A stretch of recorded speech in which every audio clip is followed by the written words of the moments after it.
You know, it's interesting. A lot of people are afraid of being alone because they think that being alone means that you're lonely. I was walking down the streets here in London and there was a homeless man. It said, hungry and lonely. And I'm like, you know, sometimes I slept in my car, but I never felt lonely. I was with myself because I developed a relationship with myself. So solitude is extremely important because most people don't create the time, the space in order to converse with themselves, in order to think, in order to get to know who they are. Know thyself.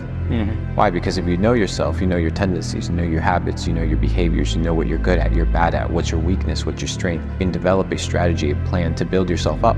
If you don't know who you are, you don't know where you're going, you're gonna end up in limbo.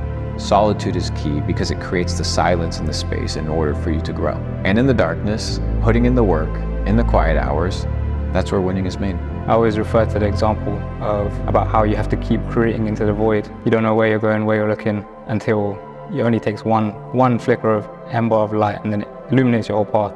That can be completely different, right? Like, okay, this can be the ember of light for everybody. If I was to take you to the top of any yacht and we went to the captain's deck and I said, hey captain, you know, I want to go from Miami to Jamaica. Do you know how to get there?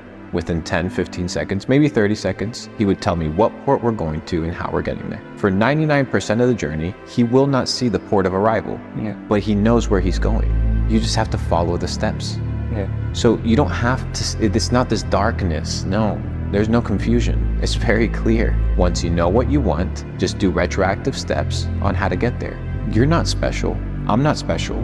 We're not the first to succeed. Millions have succeeded in the past, so can we. What have they done that allowed them to succeed? Let me replicate it. Simplicity in pattern recognition, simplicity in optimizing the behaviors of others. That's what we are. We're only better than the past generation. We're only stacking, right, on past generations. Technology is advancing based off of the stacking of what? Knowledge. So we stack this knowledge, we implement it, we become better people. Glitch into the matrix, bro. That's your time, right? Thanks for having me.